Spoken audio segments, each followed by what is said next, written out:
приз. Фолклорен изпълнител, фолклорна формация на 2014. Номинации за Борис Дали,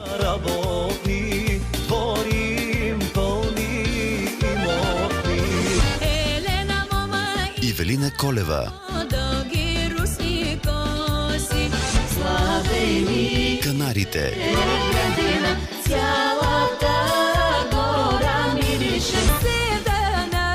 Пепи Христозова,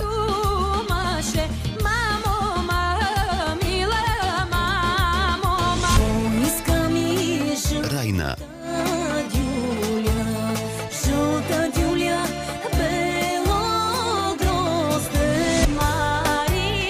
Росица Пейчева,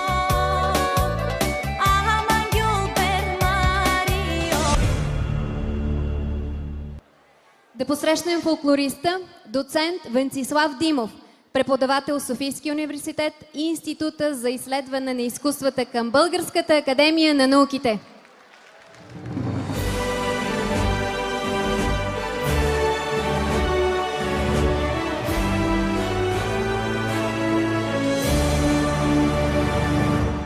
Уважаеми дами и господа, ще ви призная, че това ми е любимата награда, защото мисля, а и вярвам ще споделите това усещане.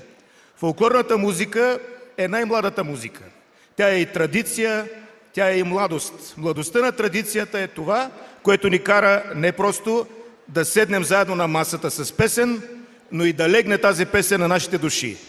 А певицата, която ще получи наградата, умее да го прави, защото твори в областта на най-романтичния блян, наречен Македония. Там, където е дъхавата гора на младост, там, където е комитската Пирин планина, там, където по Егея и по Вардара белят платно и Охридското езеро също е с нас. И всичко това в македонската песен го съживява Райна, която е носител на наградата фолклорен изпълнител за 2014.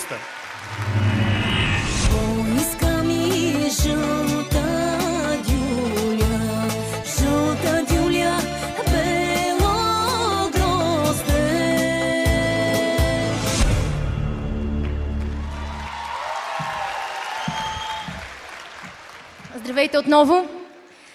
Вълнението ми е толкова силно, че изобщо не ми идва какво да кажа. Преди всичко искам да благодаря на всички онези, които са ми гласували доверие, които са усетили момичето в мен, което пее от сърце, пее за хората, които обичат народните песни, защото аз също смятам, че по народното творчество се измерва духовното здраве на един народ. От сърце благодаря за това, че тази награда тази вечер е в ръцете ми. Наистина не съм се надявала, че ще бъда фолклорен изпълнител на 2014 година. Още веднъж сърдечно благодаря на хората, които ми я присъдиха. Фирма Пайнер, всички почитатели, благодаря ви.